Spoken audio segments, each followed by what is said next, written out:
हिंदी और मराठी सिनेमा में उम्दा किस्म का संगीत देने वाले अजय अतुल की अगली फिल्म है आदि पुरुष, जिसका गाना जय श्री राम बहुत ही पॉपुलर हो चुका है। बहुत लोग सुन रहे हैं और बहुत तारीफ कर रहे हैं। इस वक्त मेरे साथ मौजूद हैं खुद अजय और अतुल, दोनों से हम खास बातचीत करेंगे। जय श्री राम जो है गाना है वो अब एंथम जैसा बन गया है और इसकी बहुत ज्यादा चर्चा हो रही है।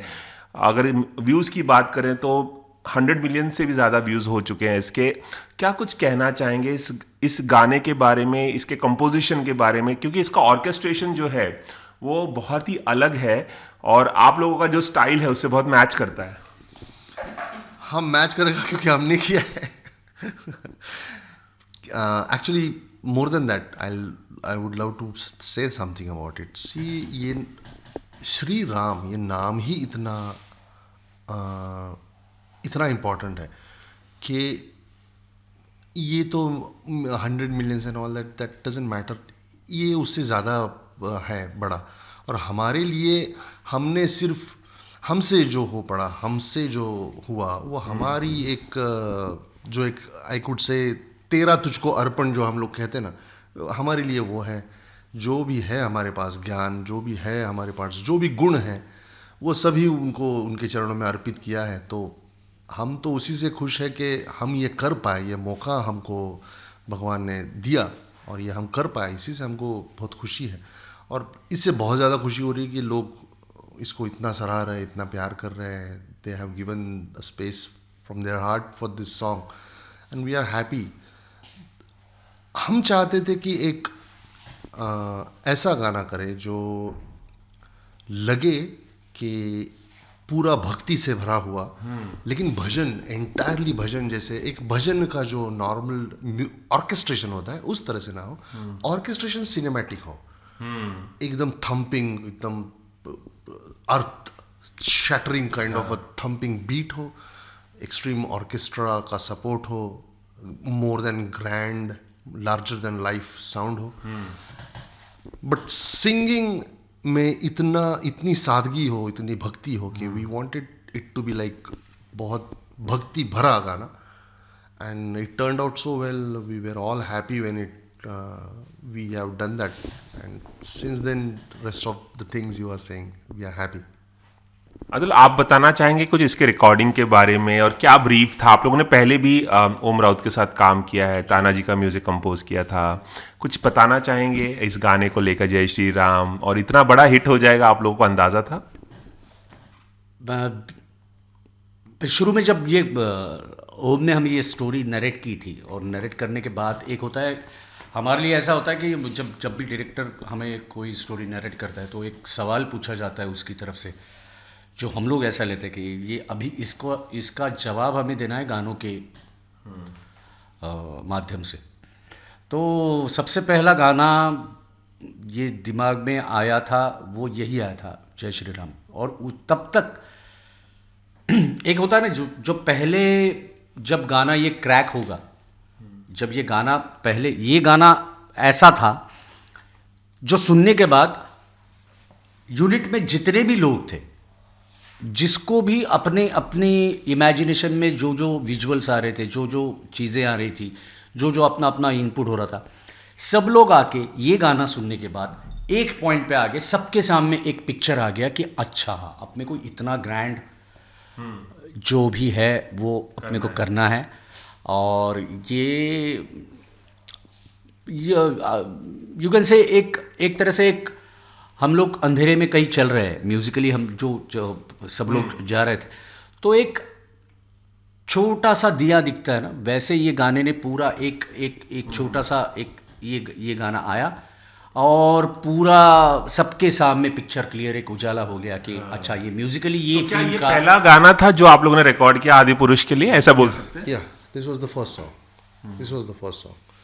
And then उसके बाद धीरे धीरे के गाने किए, but this is the first we compose, this is the first we recorded. And मैं ये भी जानना चाहूंगा कि ऐसा अक्सर होता है कि पहले धुन बनती है, फिर गाना लिखा जाता है, लिरिक्स लिखे जाते हैं, बोल लिखे जाते हैं।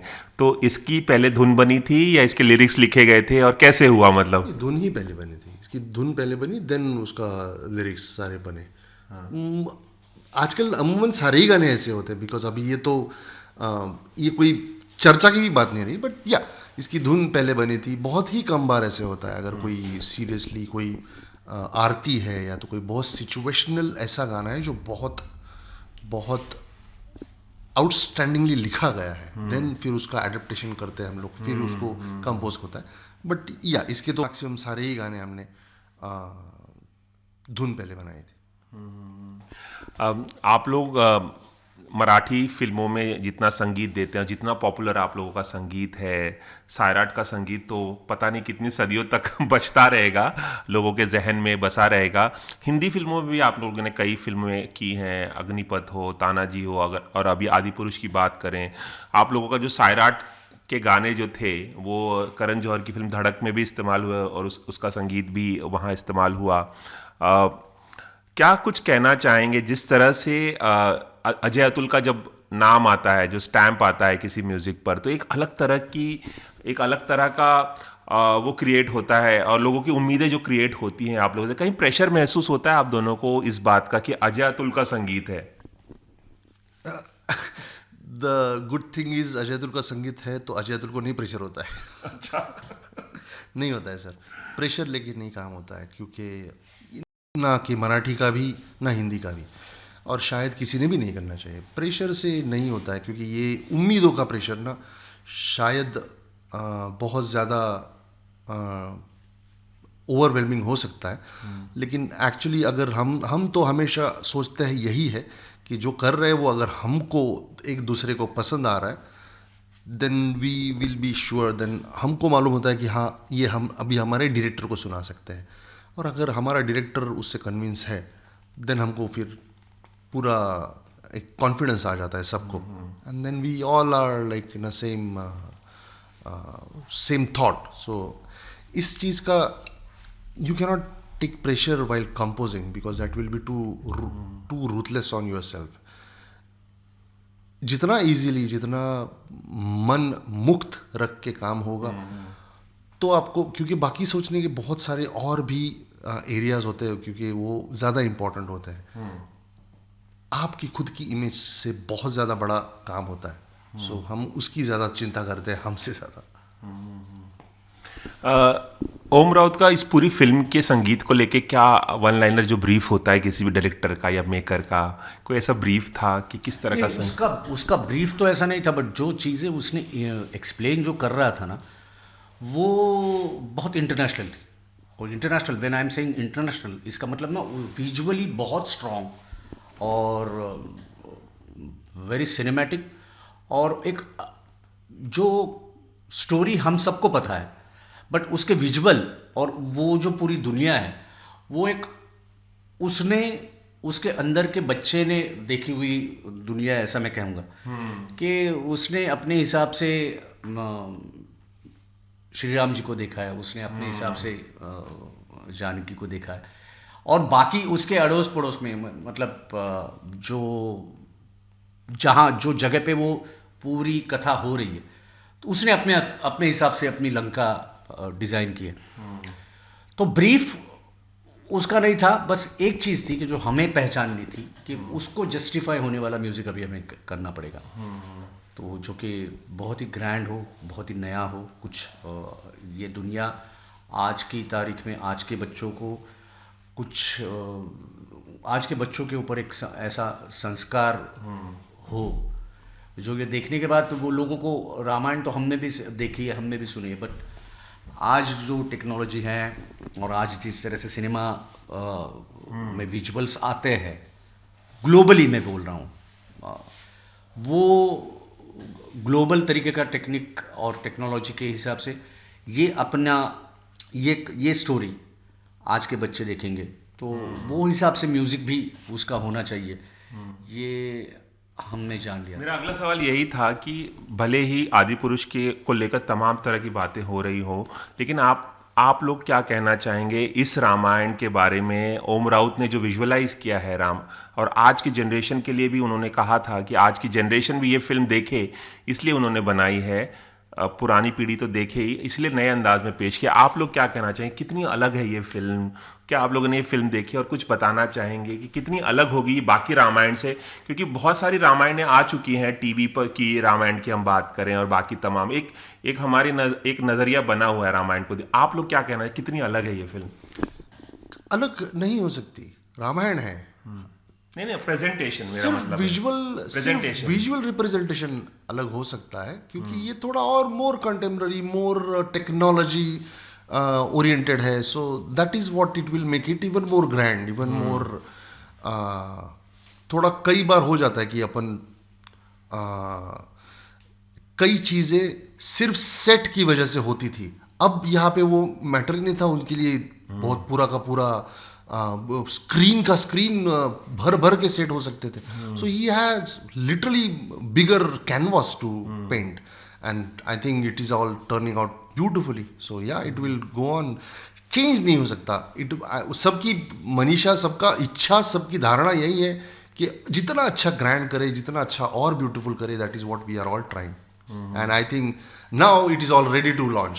अग्निपथ की बात हो, चिकनी चमेली की बात हो, अग्निपथ के गानों की बात हो या चिकनी चमेली की बात हो, ये तमाम जो गाने आप लोगों ने बनाए हैं, किस तरह से आप देखते हैं? और अगर आप लोगों का एक फेवरेट अगर मैं पूछूं कि हिंदी सिनेमा में कोई हिंदी गाना दिल के बहुत करीब हो, वैसे आपका हर गाना आपके दिल के करीब होगा, फिर भी it's difficult to pick one. It's very difficult to pick one.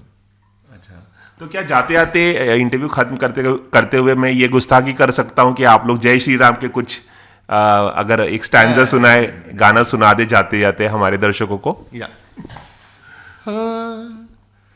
तेरे ही भरोसे है हम, तेरे ही सहारे, दुविधा की घड़ी में ये मन तुझको ही पुकारे, तेरे ही बल से है बल हमारा, तू ही करेगा मंगल हमारा, मंत्रों से बढ़ के तेरा नाम।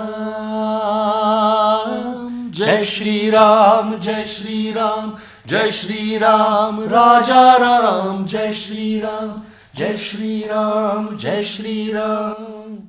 चलिए, एबीपी न्यूज से बात करने के लिए बहुत बहुत शुक्रिया। और जितना उम्दा किस्म का संगीत आप लोग पिछले कई अरसे से दे रहे हैं, वैसा ही संगीत, उतना ही मधुर संगीत आप हमेशा देते रहें, दर्शकों का मनोरंजन करते रहें, और हम हमेशा आप लोगों के गाने सुनते रहें।